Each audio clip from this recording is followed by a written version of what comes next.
Welcome back to the channel, everybody. Today we're going to be making some beef jerky. But before we do that, we're going to have an update on the tongs that I made last week. Hey folks, welcome back to the shop. I had to make a few changes to the log tongs. Initially I had these points down. They were kind of more out on a straight angle like that. And I went to check them out after I read a few of your comments. And it worked about 50% of the time, but that's not good enough. What would happen is I get this over the log and pick it up, and it would just basically slide up the side because there wasn't enough to dig it in. So I cut them, as you can see in the picture here, and reconfigured it so it points up more like this now. So I went out and tried these ones, and it works 100% of the time.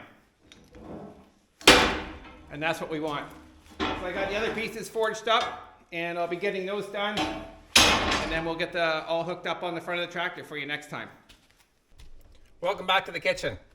A few weeks ago I was in the local grocery store and they were selling sirloin tip roast, and it was about $4 a pound. And that's about $2 a pound cheaper than the ground beef was. So I bought 15 of them, about this size.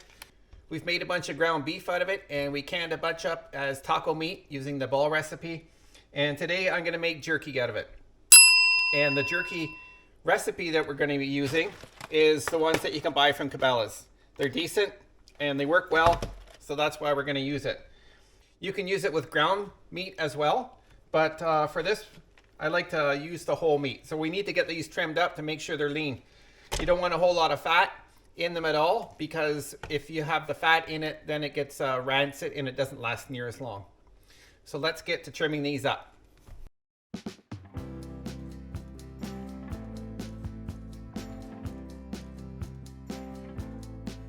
So as long as getting rid of the fat, we also want to get rid of these connective tissues and the silver skin, because that doesn't make for a very good jerky,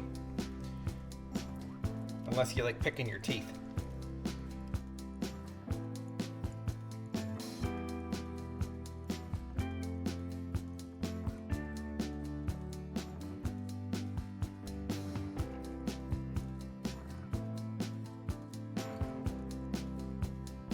We want to end up with pieces that are, for the most part, consistent, but not more than 1/4 inch.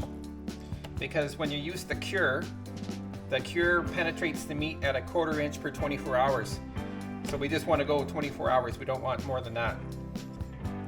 So we'll have to make sure that no piece is larger than 1/4 inch, and then the cure can penetrate it properly.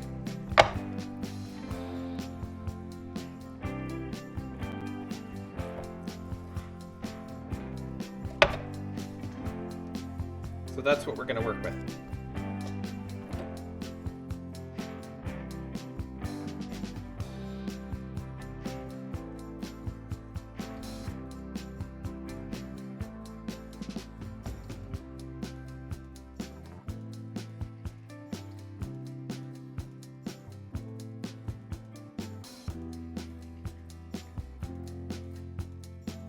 All right, now we have all the meat cut up into strips, and we have to split it into two because we're doing the two different recipes.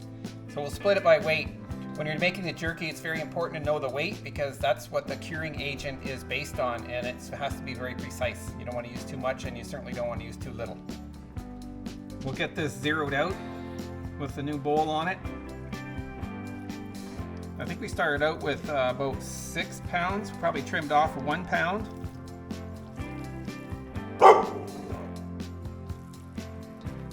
Maybe less. So that's just over 2 pounds there. So we'll set this aside, and then we'll weigh what we got left. Now the smart me would have weighed this big bowl before I put all this meat in it, but he didn't. He wasn't here today. So we'll start again with this guy.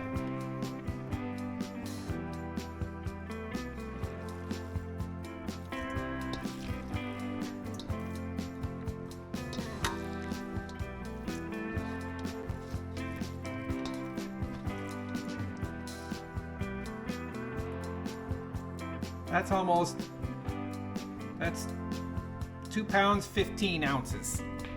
So we can use those weights to calculate how much cure we have to add. We got some extra help in the kitchen today. This is Austin. He lives not too far away. He's Mr. Homesteader's sister's dog. Oh, good boy. You guys want one too? Hey. Oh, that's good there.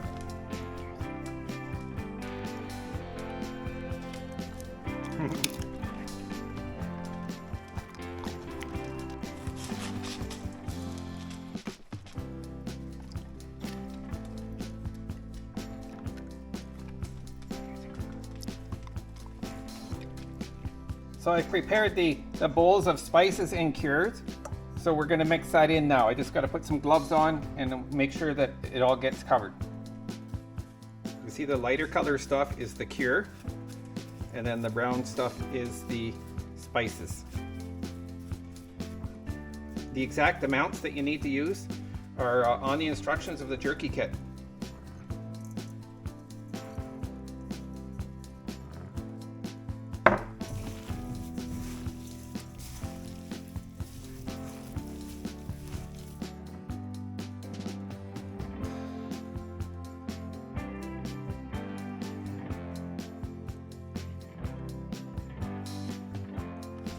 So we're going to put it into the bags here, and then we'll refrigerate it for 24 hours. If I use thicker slices, you'd refrigerate it longer because you need time for that cure to penetrate the meat. And we'll get that in the fridge. And we'll take the trimmings and we'll put them outside, and I'll put the trail camera on it, and hopefully we can get a little visitor for you. We'll see you soon.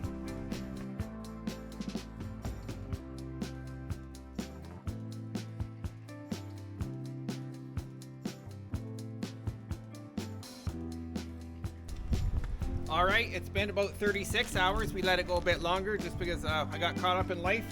But the 2 bags are ready. You can see the dark color, and that I'm assuming would be the spices and the cure taking an effect on the meat.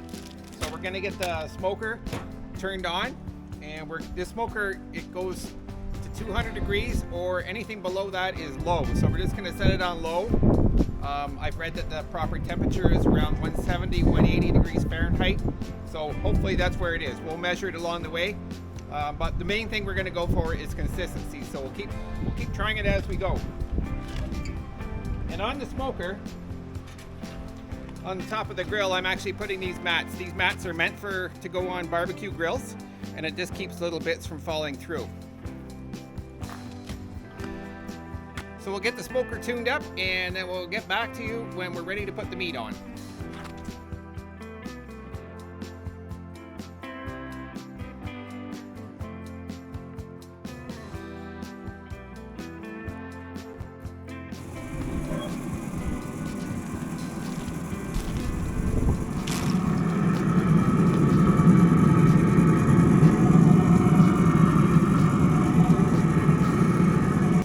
I didn't get it all on there. There was about 3 pounds in this bag, and I'm pretty sure I got about maybe 2 pounds. So we're gonna have to wait to do this, and maybe we'll put some on the dehydrator to do the rest of it. So we'll let that sit. It's probably gonna be a couple hours, 3 hours. We'll just keep an eye on the temperature and the consistency of the jerky itself.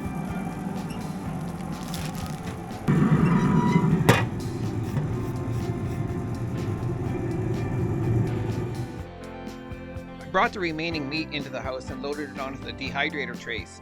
We're going to finish it off on there. When we're doing the meat in there, it needs to be set to 165 degrees Fahrenheit, and it just depends, but probably about 4 hours. Unfortunately, at this point, I mixed all the meat together, so there's no more definition of the jalapeno and the hickory. Hopefully Mrs. Homesteader doesn't get too much of a kickstart when she picks up the wrong piece. We're going to check the jerky and see how far along we are. It's been about 2.5 hours.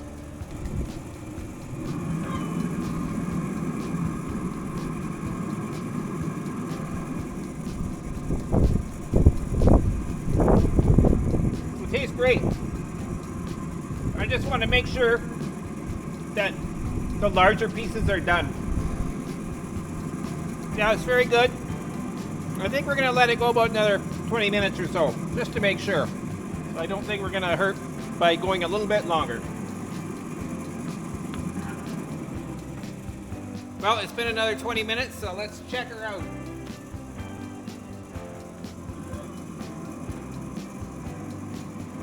I think we're gonna go with that. I'm never a big fan of leaving homemade jerky on the counter. This has been treated with the, what do they call it, frog powder. That makes it sodium nitrate and stuff. Not good for you, but it preserves the meat. So theoretically, I think you could leave it out, and I will try. I'll try leaving a couple pieces out and just see how long it takes to go bad, if it goes bad at all. So we're gonna get this off into a container, and we got the other stuff sitting in the dehydrator, and it's probably gonna take quite a bit longer. Looks good though.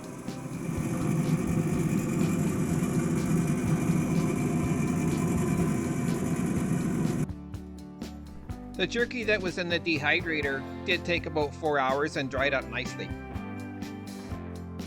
I put it into these Tupperware containers and put it in the fridge to chill it down and in the fridge. And today I decided I'd put it into some freezer bags and vacuum seal it and freeze them up. I could eat it all in one sitting. I don't think that would be very good for me, but it's nice to have it in the freezer and I can take it out as required.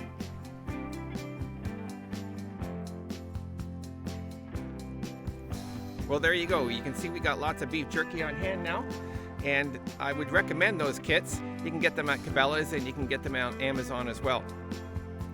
They're fast and they really take the guesswork out of putting together the, especially the frog powder. You don't want to get too much of that stuff. But stay tuned next time. Thanks for watching, and subscribe and like if you can, and share it. That would be great. It really helps my channel out, and enjoy.